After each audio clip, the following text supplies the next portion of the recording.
A barragem de Doutor, em Ouro Preto, corre risco de rompimento. O distrito de Antônio Pereira pode ser destruído pelos rejeitos. O Carnaval de Ouro Preto na pandemia. Foliões precisam reinventar a comemoração. E mais, a solidão das mulheres negras e a estrutura social do Brasil. Essas e outras notícias você acompanha a partir de agora no Pontes, o telejornal laboratório do curso de jornalismo da UFOP.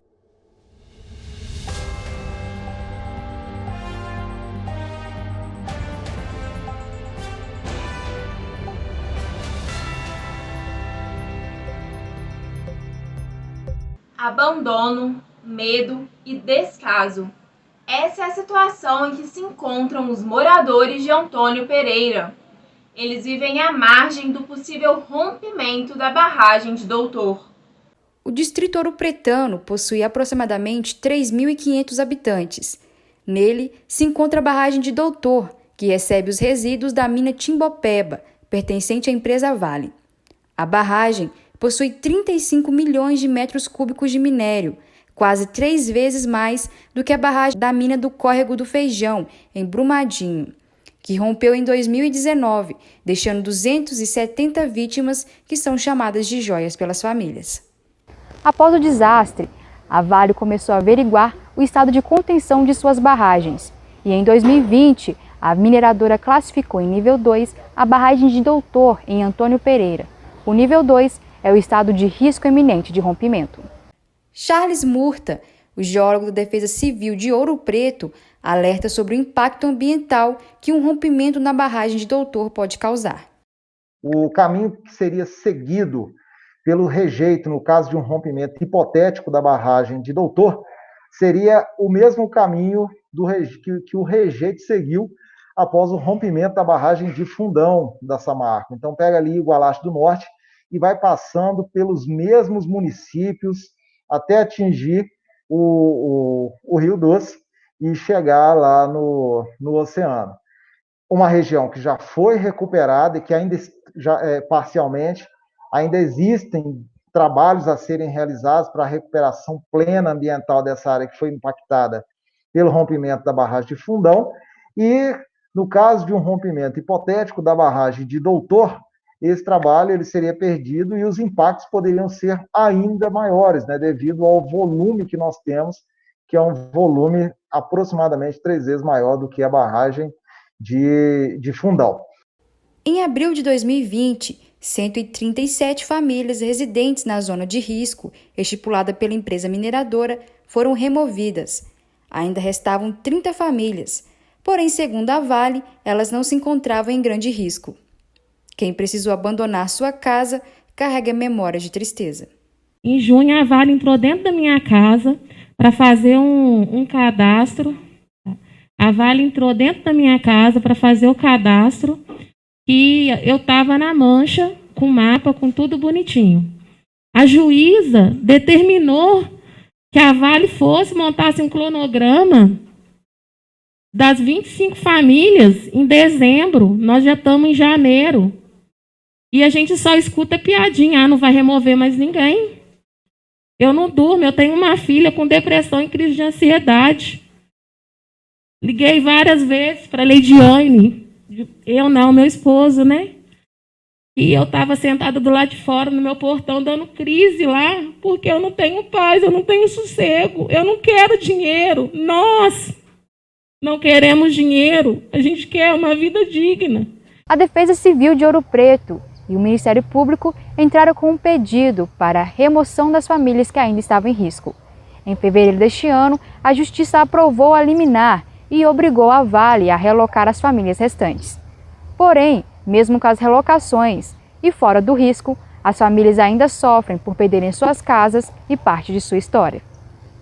Não pensem vocês que hoje eu estou em outro lugar, que eu tenho minha vida de volta, não, que eu não tenho, gente. Eu estou removida, sim. Mas não pensem vocês que eu estou feliz.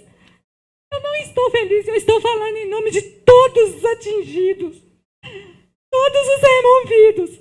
Vocês podem ter certeza, perguntar para eles se eles estão felizes, eles não estão felizes. Porque é lá que eu escolhi morar. É lá que eu escolhi criar pegar meu filho e ver meu neto brincando no parquinho. A Vale afirma que a remoção das famílias é apenas preventiva e que elas estão recebendo assistência integral da empresa. Segundo Felipe Guerra, secretário de governo, a Prefeitura de Ouro Preto está em constante diálogo com a Vale. Nem Antônio Pereira teve uma grande reunião em Ouro Preto, chamada pelo prefeito Ângelo Osvaldo, onde ele escutou toda a comunidade, os anseios, os pedidos, né? E logo depois, no outro dia, teve a reunião com a Vale, levando todos esses anseios à Vale. Nós não vamos fazer nenhuma ação em Antônio Pereira, inclusive as ações reparatórias da Vale, sem escutar a comunidade. Então tudo está sendo feito de comum acordo com a comunidade de Antônio Pereira, os pedidos, escutando o povo, vivendo as necessidades. Um dos pedidos já foi a reforma da escola, que já está sendo feita, dentre outros tantos pedidos que o prefeito Ângelo Osvaldo levou à diretoria da Vale, à presidência da Vale, para que a comunidade de Antônio Pereira seja de fato respeitada e tendo suas reivindicações atendidas. O Brasil sofreu e ainda sofre perdas por conta das barragens. Quantas vidas a mais serão perdidas? Quantas pessoas ainda serão retiradas de suas casas? Até quando o governo trocará migalhas pelas verdadeiras joias de Minas Gerais? Pesquisadores da Universidade Federal de Ouro Preto desenvolveram um material educativo sobre a Covid-19. O documento traz informações sobre a pandemia com foco nos aspectos científicos, como mecanismos de transmissão e prevenção, e aspectos socioeconômicos. O informativo trata ainda da desmistificação de algumas fake news. O projeto é uma parceria entre as Universidades Federais de Ouro Preto, a UFOP, de Itajubá, a Unifei, e de Minas Gerais, a UFMG. A cartilha pode ser acessada no site das instituições e o link está aqui na tela. O Carnaval de Ouro Preto é um dos mais tradicionais de Minas Gerais. Eles têm manifestações que datam de mais de 150 anos. Devido à pandemia de Covid-19, as comemorações de 2021 tiveram que ser canceladas, mas isso não significa que a data passou em branco.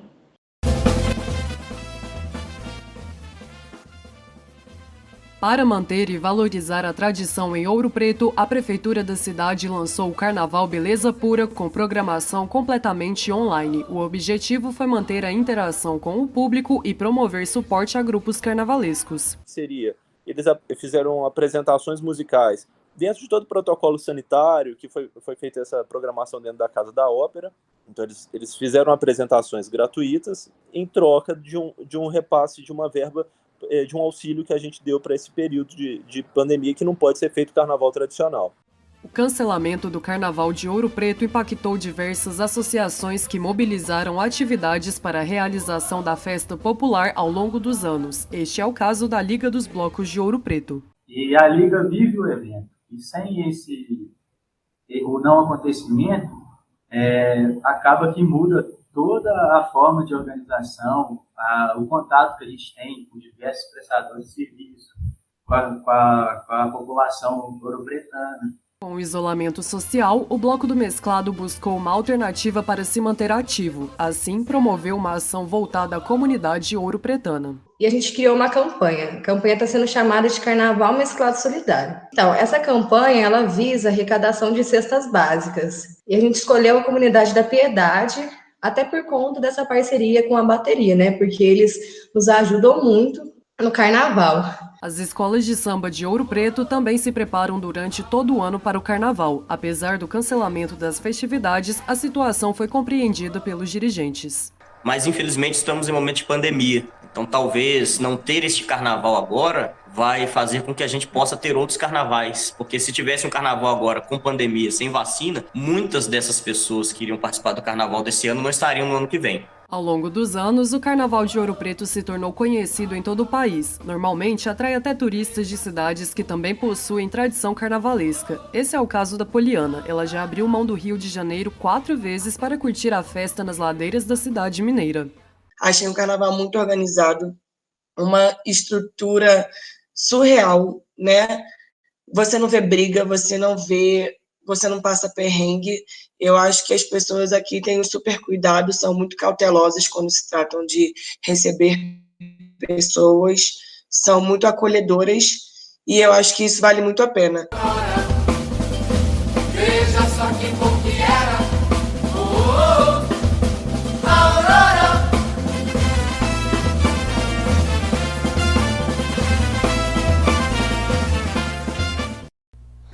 E no próximo bloco você vai ver a situação dos estudantes na pandemia, como foi a preparação para o Exame Nacional do Ensino Médio, o comportamento nutricional na pandemia, as mudanças nos hábitos de saúde e suas consequências, e o combate ao novo coronavírus. O Plano Nacional de Imunização já está em vigor, mas ainda gera polêmicas.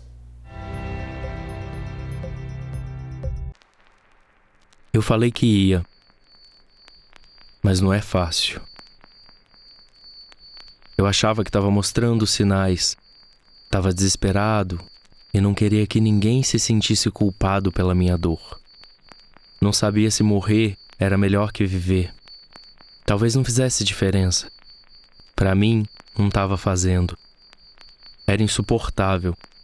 Queria matar a dor que estava dentro de mim, porque não é nada fácil lidar com essa angústia. Eu precisava de ajuda, mas não conseguia pedir. Precisamos falar sobre suicídio.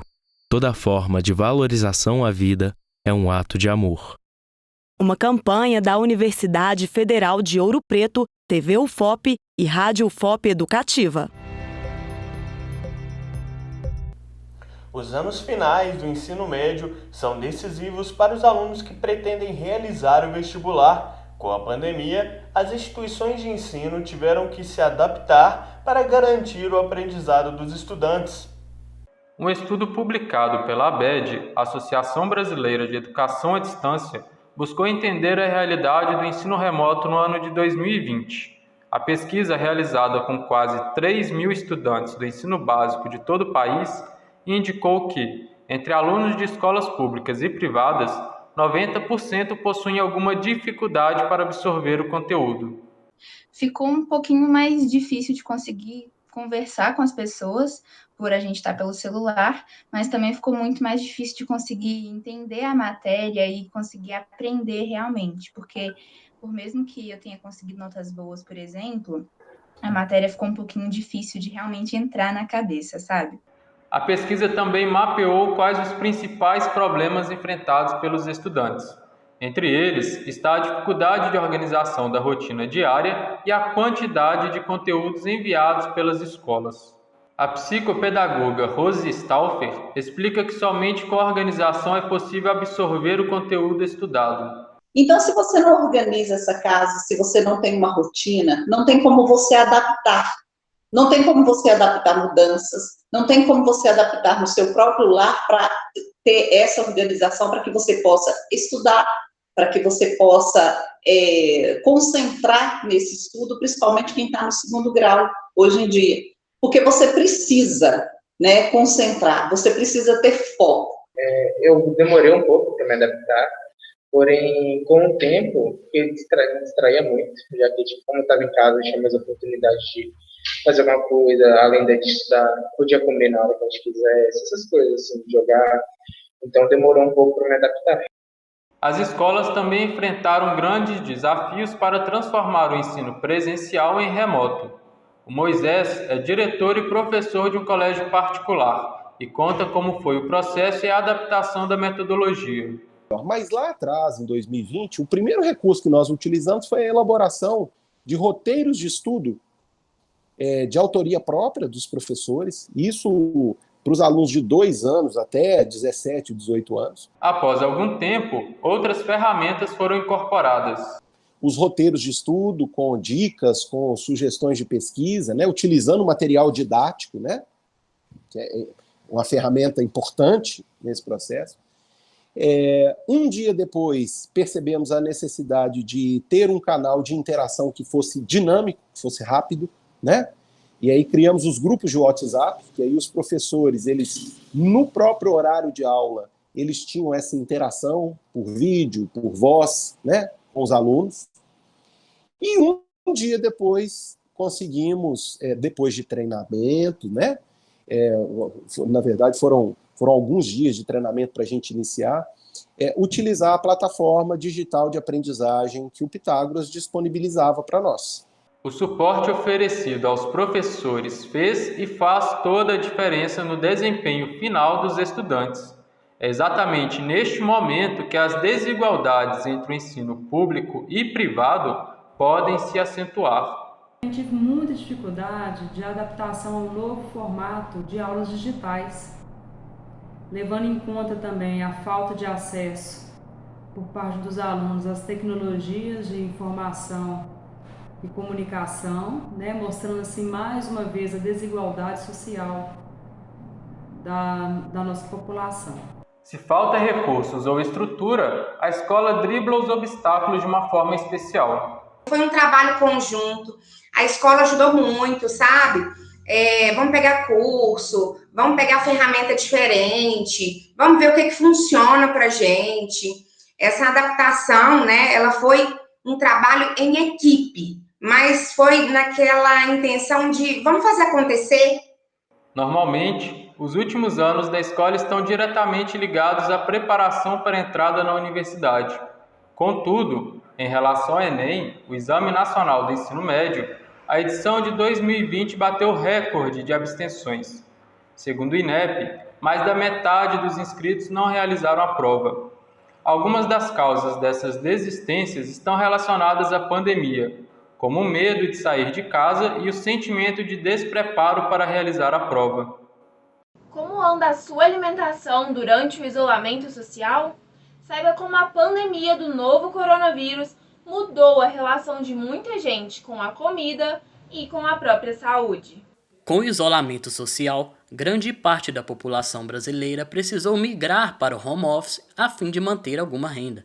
Neste movimento, muitas pessoas com menor poder aquisitivo pioraram a qualidade de suas refeições. Segundo a pesquisa do Instituto Brasileiro de Defesa do Consumidor, o consumo de alimentos ultraprocessados na pandemia passou de aproximadamente 21% em 2019 para mais de 27% em 2020. Antes da chegada dessa pandemia, eu tenho uma vida muito intensa, trabalho, fico muito fora durante o meu dia. E me alimentava já muito mal. E com a chegada da pandemia, que a gente teve que vir para trabalhar dentro de casa, a gente teve que confinar, voltar para home office, eu vivo praticamente à base de fast food. Apesar do aumento considerável de alimentos ultraprocessados, segundo o estudo Nutrinet Brasil, da Universidade de São Paulo, a pandemia também favoreceu a alimentação saudável da população geral. Aqueles que se alimentam de forma saudável passaram de 40% para 44,6% nos últimos meses. A gente fala de alimentação saudável quando a gente prioriza o aumento de consumo de vegetais em geral, de frutas, hortaliças, o aumento do consumo de cereais integrais, de leguminosas, a redução do consumo de gorduras de maneira geral, alimentos muito gordurosos como carnes gordas, queijos amarelos, O estudante de Direito Marcos Miguel está aproveitando a pandemia para mudar os hábitos alimentares. A experiência dele já apresenta resultados concretos no seu dia a dia. É bem nítido que com a chegada da pandemia, a alimentação de muita gente foi afetada e comigo não foi diferente. Dentre as situações prejudiciais à minha saúde, eu posso citar noites mal dormidas, eu posso citar autoestima baixa, desânimo para N atividades.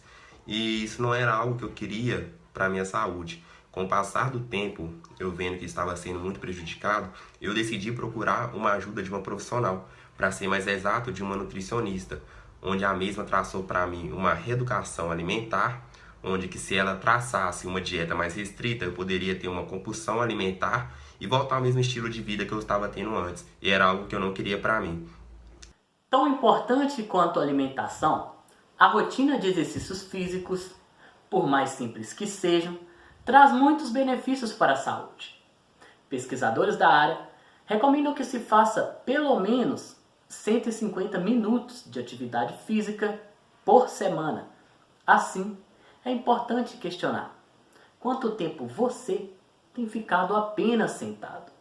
O exercício físico nos dá diversos benefícios para a nossa saúde, como nos ajuda na nossa saúde mental, na depressão, no estresse, na ansiedade. Também nos ajuda no auxílio da perda de peso, faz muito bem para nossos ossos e músculos e nos ajuda no combate e prevenção de doenças crônicas.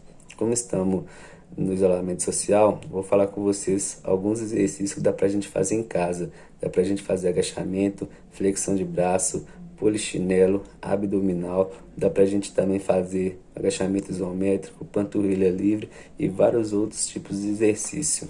Então fica o convite. Que tal aproveitar esse período em casa para uma transformação positiva? Uma alimentação mais saudável combinada com exercícios pode contribuir tanto para você passar esse momento de isolamento social com mais força e resistência, como também proporcionar uma vida melhor e mais saudável depois da pandemia. No dia 17 de março, o governador de Minas Gerais, Romeu Zema, decretou que todos os municípios do estado iriam aderir à Onda Roxa do Minas Consciente.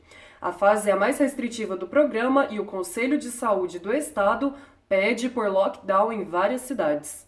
E Ana, quais são as medidas restritivas da nova onda? Está decretado o fechamento de comércios com serviços não essenciais e barreiras sanitárias em vias intermunicipais. Além disso, as medidas preventivas permanecem em vigor, como a proibição de eventos e o uso obrigatório da máscara. Obrigado, Ana. E vale lembrar que a taxa de ocupação nas UTIs da capital é de quase 100%. E mais de 50 pessoas aguardam por uma vaga. A situação se repete em municípios de todo o estado. O Brasil iniciou a vacinação contra a Covid-19 de forma coordenada apenas no dia 18 de janeiro deste ano. Pouco mais de 10 milhões de brasileiros já foram vacinados, mas quem está na fila de prioridade ainda são idosos com mais de 80 anos. A espera pela vacina é exaustiva e inquietante. A ansiedade para receber a vacina é grande em toda a população. No Brasil, o Ministério da Saúde optou por priorizar a vacinação de determinados grupos. O objetivo seria garantir o funcionamento dos serviços de saúde e a proteção dos indivíduos com maior risco para o coronavírus, além da preservação do funcionamento de serviços essenciais. Os grupos prioritários são definidos conforme embasamento da ciência. Esses grupos são classificados de acordo com sua taxa de mortalidade e morbidade em uma sociedade.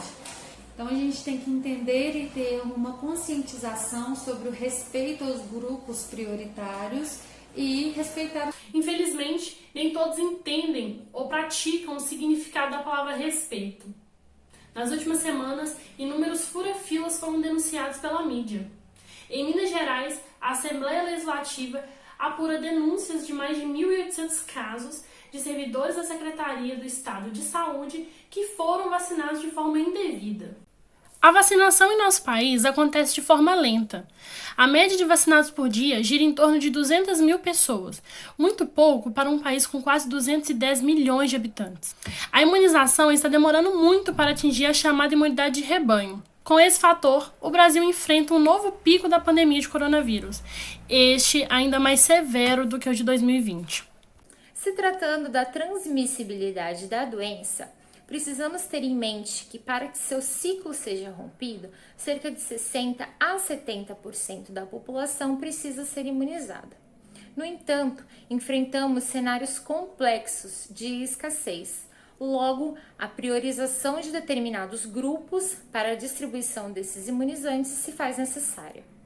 No entanto, temos que ter em mente que para que a produção seja em massa e a distribuição ocorra de forma igual e em tempo hábil, inúmeros gargalos precisam ser superados nessa produção. Mas mesmo com a demora na vacinação, muitos idosos que já receberam as 2 doses da vacina estão contentes com a imunização. Este é o caso da Dona Maria Nunes. Ela conta como foi positiva a sua experiência e deixa um conselho para os seus colegas que estão com medo. Foi uma sensação muito boa. Eu fui comunicada com antecedência por uma neta minha. E a partir desse momento eu me senti protegida, já como se eu tivesse recebido a vacina. E após receber eu me senti mais uma vidente, tranquila e precavida, continuando me cuidando. A imunização traz esperanças em dias melhores, mas enquanto ela não chega para todos, a dona Maria Nunes está certa. É muito importante manter os cuidados preventivos, como sempre usar máscara de forma correta, tampando nariz e boca, utilizar álcool em gel nas mãos e em objetos pessoais, lavar as mãos sempre que possível, evitar aglomerações e o principal, se puder, fique em casa. No próximo bloco, você não pode perder a solidão da mulher negra. Quais os reflexos sociais no desenvolvimento dessas mulheres? O trabalho dos artistas independentes na pandemia. Manifestações artísticas precisaram se adaptar ao online. De novo? É sério isso? Você jura? Sério?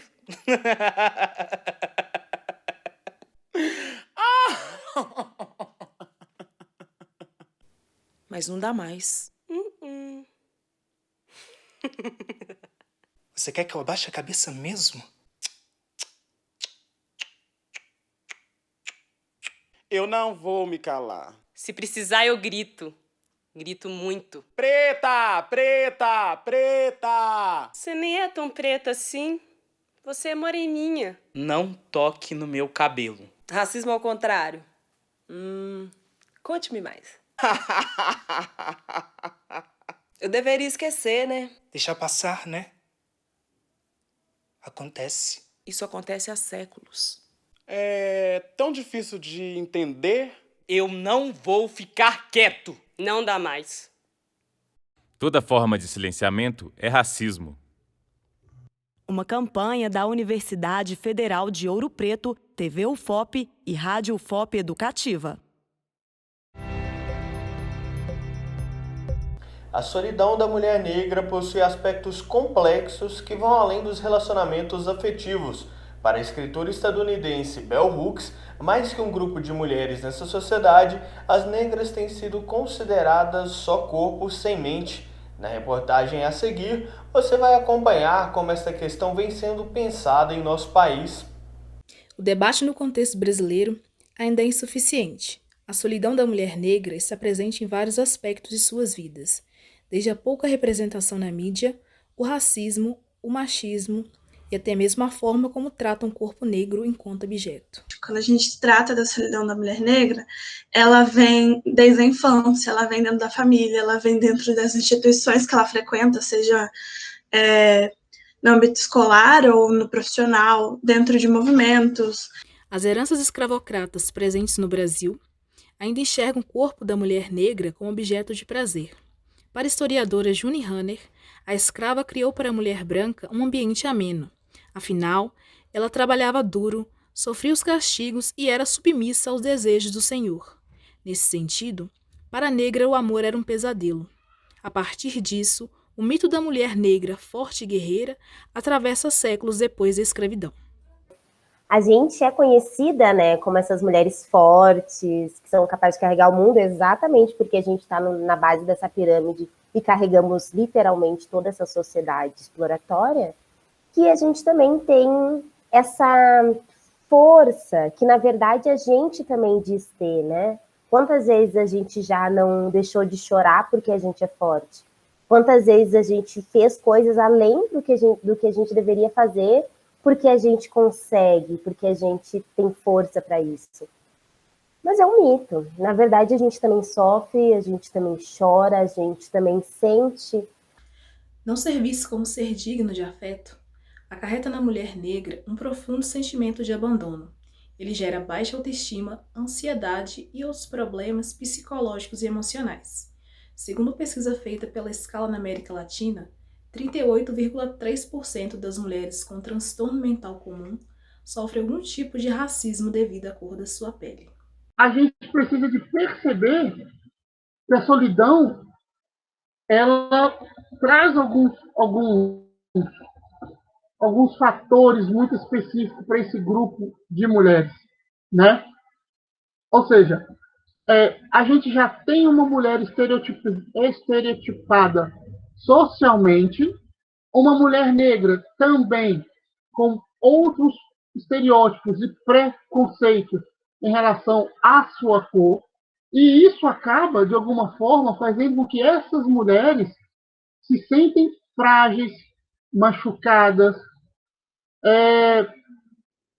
criando situações e não sendo correspondida, né? E isso vai causando uma série de problemas psicossomáticos, como ansiedade, depressão,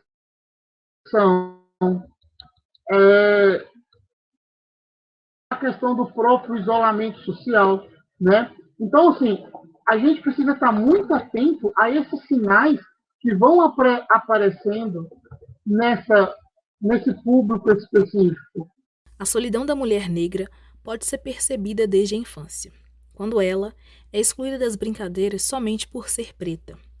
Para explicar essa exclusão, a psicóloga e historiadora Maria Bento e Maria Carneiro, a partir da teoria do branqueamento, relatam que dentro do pensamento de parte de uma sociedade conservadora, quanto mais clara a pele do indivíduo, maior a sua beleza, caráter e capacidade intelectual. Esse tipo de estereótipo acentua ainda mais a visão negativa contra as mulheres negras. Eu entendo como solidão da mulher negra aqueles momentos que a gente vê que a sociedade exclui a gente de tudo, né? Ou então quando uma pessoa branca, ela recebe, tipo assim, ela tá num posto muito maior que a gente pode estar até no posto, no mesmo posto que ela, mas só que a gente ainda é vista como inferior, sabe? Ou até quando a gente está na escola, ou mesmo dentro da faculdade, quando a gente é excluída de certas coisas apenas por ser preta, ou então quando a gente tá naquela listinha, né, das pessoas mais feias, por exemplo. E sempre nessas listinhas são as mulheres pretas, não tem, por exemplo, uma mulher branca ali dentro. Um dos principais pilares da solidão da mulher negra é o racismo. Ele não atribui qualidades ao corpo negro e apenas o exclui. Dados do IBGE apontam o fator raça como determinante para casamentos. No Brasil, as mulheres negras são as que menos se casam. É super importante a gente tratar sobre isso, porque quando a gente fala de solidão da mulher negra, a gente está embutindo automaticamente a solidão do homem negro. E automaticamente a gente está embutindo a solidão da comunidade negra, caso no Brasil, né, que eu não posso falar dos outros contextos, né, mas no caso a comunidade negra brasileira. Então, assim, de alguma forma ou de outra, é super importante discutir sobre os assuntos, porque é uma forma educativa mesmo, né, é uma forma didática, porque se a gente acha super normal,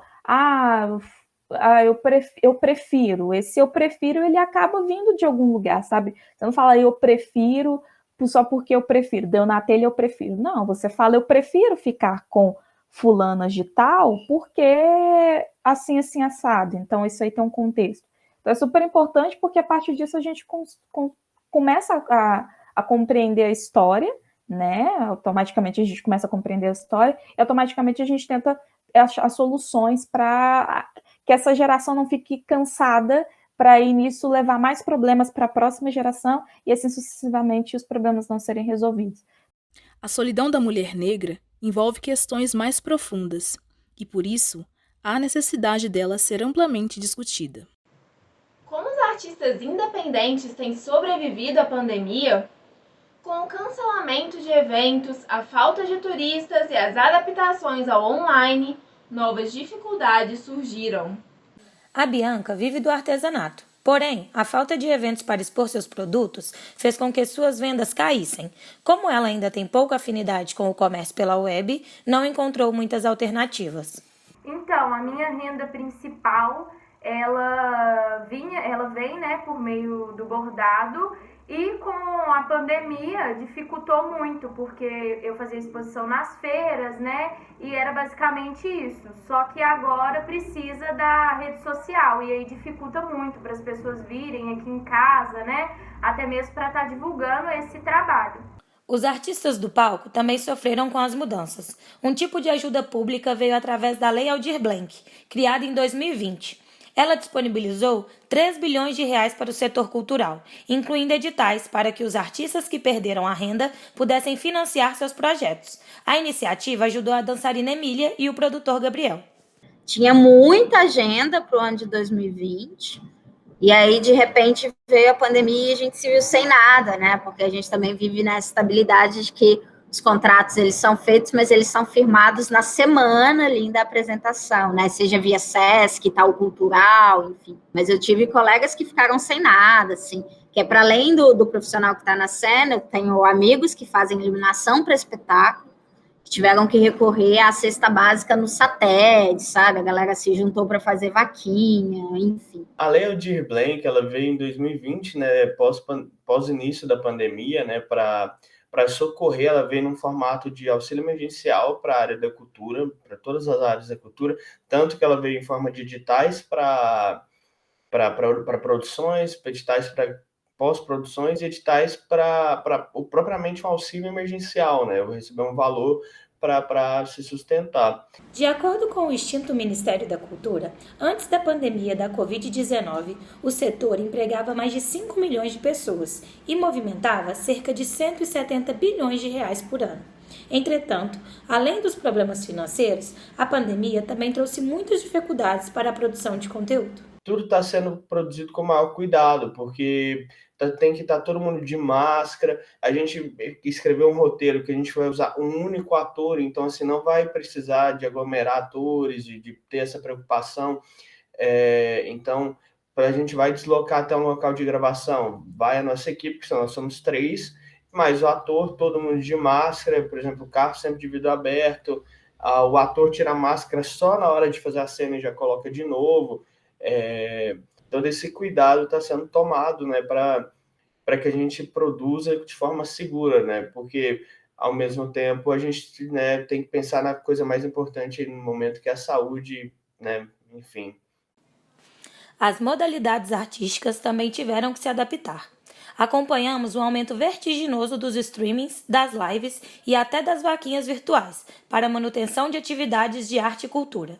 Tais adaptações fizeram com que muitos artistas refletissem sobre os próprios fundamentos de sua arte. Eu ainda hoje me questiono se isso que eu faço pela tela, seja dando aula, seja com os encontros com a companhia, eu fico me perguntando se de fato, se eu estou fluindo dança justamente porque tem um lugar de imaterialidade do corpo, imaterialidade do espaço, né? Apesar de que a gente tem encontrado vias dispositivos, né?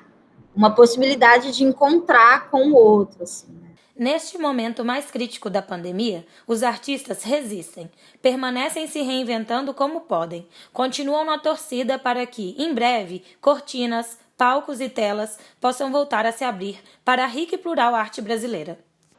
Durante a pandemia, o cenário cultural precisou se adaptar. O rapper mineiro Djonga, que é conhecido por ser símbolo de resistência, lançou o álbum Nu, que trata desde questões sociais até experiências pessoais do rapper. O 5º álbum segue a trajetória ideológica semelhante aos anteriores e traz a representação da fragilidade vivenciada pelo povo negro em meio aos conflitos e tensões sociais. Com recorte na pandemia, as angústias de Djonga dialogam em vários aspectos com as do público para o qual o álbum é destinado, o que configura uma simbologia de resistência ainda mais forte. E pensando em ser resistência, neste contexto de pandemia e mudanças sociais, o Telejornal Pontes termina agora. Obrigado pela sua companhia, muita saúde e força, até mais!